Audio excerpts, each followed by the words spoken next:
Good morning and welcome to the 445 Productive Through Joy show with your host and your boy, Dr. Michael Datcher. This show airs each weekday morning, hella early, here at 4:45 a.m.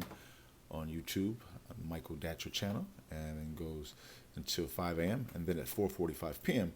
on Facebook Live for a show aimed at those who would like to live like a boss, primarily entrepreneurs, but also other people who are just trying to elevate their level of productivity that they may be able to really manifest the heightened levels of productivity that they heretofore have been unable to manifest. All right, as you may also be able to discern from the show's title, we're also interested in the idea of using joy itself as a technology to move us towards our goals and objectives. As we know from 10th grade science, there's a scientific imperative behind the feeling of joy. When the body's feeling joyful, what's happening at a biochemical level is that the body is flooding itself with endorphins, and those endorphins can give us a sense of euphoria that we can then leverage to move ourselves towards our goals and objectives. We encourage everyone to start their own business on this show that they may be able to eventually fund their own dream project, their own passion project. Maybe some of us have had ideas that they've wanted to bring forth to the planet, to the neighborhood, to their city, to their town for years, but have been unable to identify a agent, uh, funding angel, identify a bank loan, line of credit, and so we've yet to be able to manifest that particular dream. So one of our services involves helping people to create internal businesses that can then smaller businesses that can then eventually fund the dream project. All right. You can go to productivethroughjoy.com to see about us. We also, of course, speak at universities, schools, and organizations about being productive through joy as a way to enhance organizational productivity. So you can, all that's on the table. You can go to productivethroughjoy.com and see about us. Today we're talking about a really important topic, patience and productivity. I know patience is a thing that can be elusive for many of us, and its benefits, including me, and its benefits then therefore are also elusive. But patience can be a powerful way to enhance one's productivity. So that will be our topic for today. In the morning show, we like to also touch on the idea of. Let me also say, please go to Michael Datcher, the Michael Datcher channel on YouTube, and become a subscriber. It's free. You'll be able to get all these videos, a note when I'm live, a beep when I'm live. Just an incredible opportunity to access this information as a way to just kind of get yourself rolling down the hill of productivity. Again, go to Michael Datcher channel at on YouTube. All right. You can also go to michaeldatcher.com for all the links as well. All right, so today we're talking about, again, patience and productivity. In the morning show, as I was saying before I diverted to a brief commercial, was we'd like to also talk about the import of framing your day before your day has a chance to frame you. At times we go to sleep with trouble on our mind. Think about that in our dream state. Wake up with that same trouble on our mind and then begin our day with that trouble. That kind of consistent trouble focus creates stress. And as we now know from much research, that stress impacts our physical health. It actually creates disease. And you do not want to allow stress to kill you or make you sick or unwell, because it can easily do that if it's compounded, especially day to day throughout a period of time. It's very, very dangerous. So we help people to work on that aspect as well by framing their day in the context of a ritual. Ritual can be defined in this context as essentially doing the same thing at around the same time. So let me briefly give you my morning ritual just to serve as a quick exemplar. In the mornings, I wake up at 3:45 a.m. I read a couple of spiritual indoor business books. I do our show now at 4:45 a.m. until 5, and then I work on my current book until 5 a.m. Until sunrise, from 5 until sunrise. Then I go to the beach to meditate, pray, do yoga. I live here along the coast in Venice Beach, California. I meditate, bring my drum out, do some drumming. It's still dark out, basically, or it's still dawn. Dawn is emerging, so it's still kind of on its way to light. Beautiful in the mornings at the ocean shore there. And then I work, come back to the house, work on my current book for a while longer, then go back to the beach to run up the coast all the way past Santa Monica Superior, all the way back here to Venice to go to my gym, Gold's Gym. So by 9:30, guys, I'm feeling amazing. My body is being flooded with endorphins, and I leverage that endorphin release to move me towards my own personal goals and objectives, which involve consulting, real estate, and publishing. Now, we're not saying do what I do, but we are saying do something.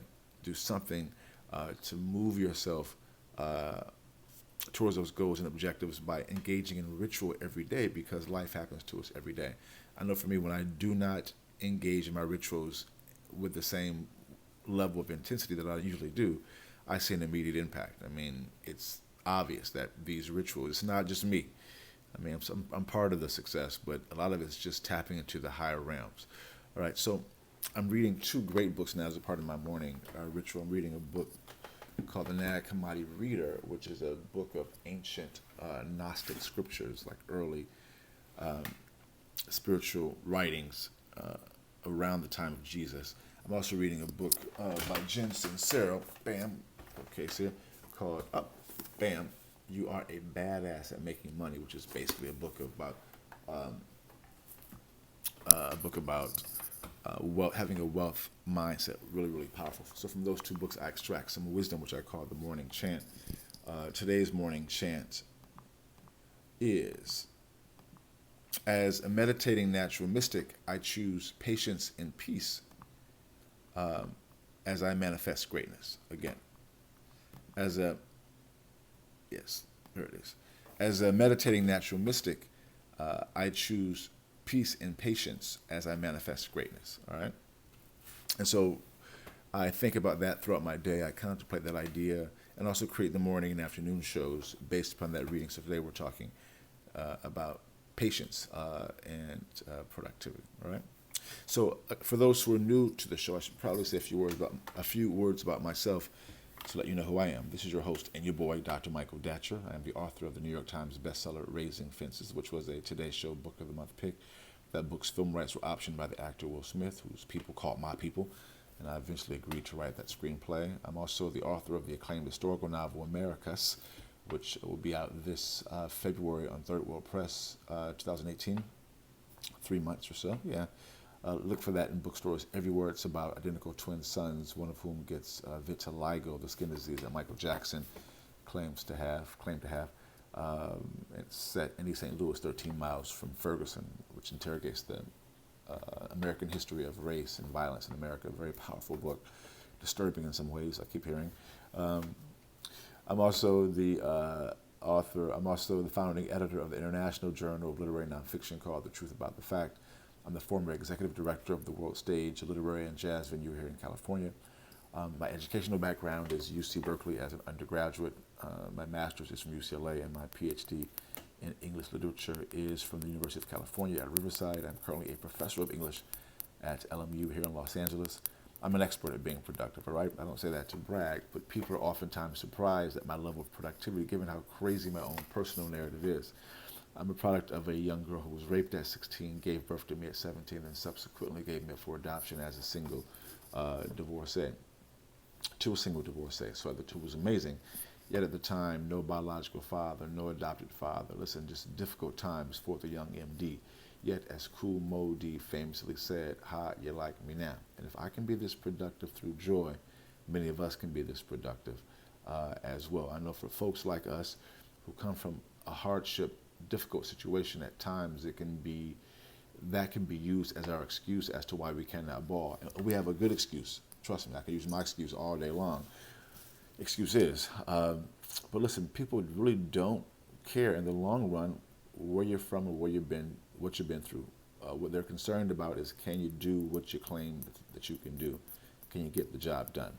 And that's what it's about, you know. And that can come across as a little harsh, but that's just real world, real talk. And we have to deal with that real world. And so we're here to say that, listen, let's just use our personal challenge to inspire others to do what they need to do as well, all right? So let's dive in. Today, guys, we're talking about, let me again encourage you to go to the YouTube channel, Michael Datcher, and become a subscriber. If you're enjoying the show now, just swipe left or right across your device. Also, go to productivethroughjoy.com. See about us. We offer live one-on-one Productive Through Joy consulting.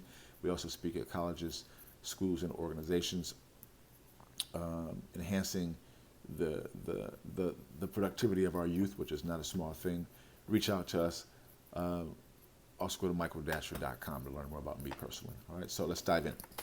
So guys, today we're talking about patience and productivity, an important topic for me as well, because I have not historically been very patient. In fact, I've been impatient, and there can be some benefit even to that in the short run, having an urgency about your life. And oftentimes these ideas, urgency, patience, there's overlap, and there's a time and place when one should lean on one more than the other, right? At times it's not good to be patient. At times it's good to just rush in and follow your instinct, especially in business. But at other times it's very important to be patient. So we're going to be talking about how we can discern, how we can use patience to our benefit. All right, so point one is that you want to know that patience is a thing that you just want to cultivate, just broadly. In my experience, most people are not very patient, right? We live in a world that does not encourage you to be patient, and also patience can get you stuck in indecision. So there's danger in patience as well. So at times people are kind of afraid, really literally afraid to be patient. But patience can really help you, and let me encourage you to cultivate that as a thing that you want in your life. You have to desire patience to actually spend the risk-taking involved to get it. That's point one. Point two is you want to know when to exercise your patience. Here's kind of the key to today's show. You want to know when to exercise your patience. So how does one know when to exercise patience? You want to know when to exercise patience by already having a pre-established patience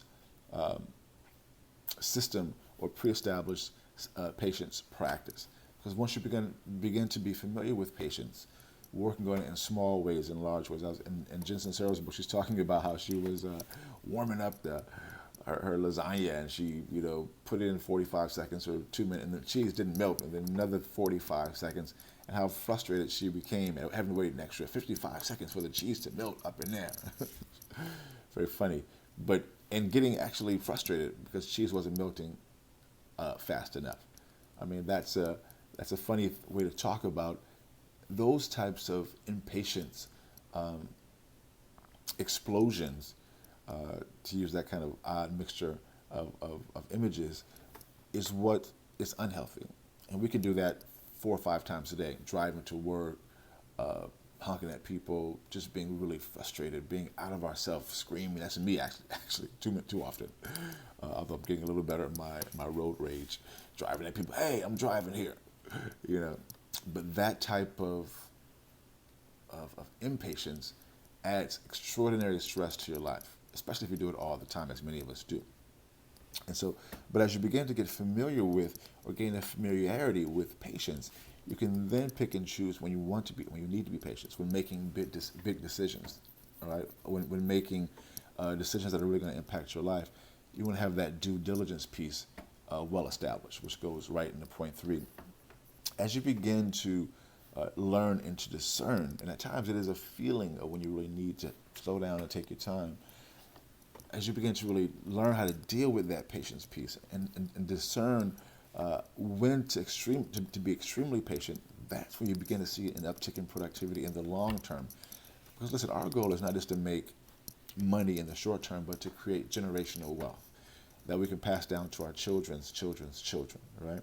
Really trying to build up, not trying, but really building up that long-term investment, those long-term passive income pieces. Many of us have in various types of investments in the stock market. And as we know, those are long, slow, if your investments are working well, are long, slow investments that build up over years. I know for me, it's been 12, 13, 14, 15 years in the stock market. And it's true, those investments have really built up over a period of time. In a similar way, you want to be able to think about building that long-term wealth for you and your family. All right? Boom, goes the dynamite.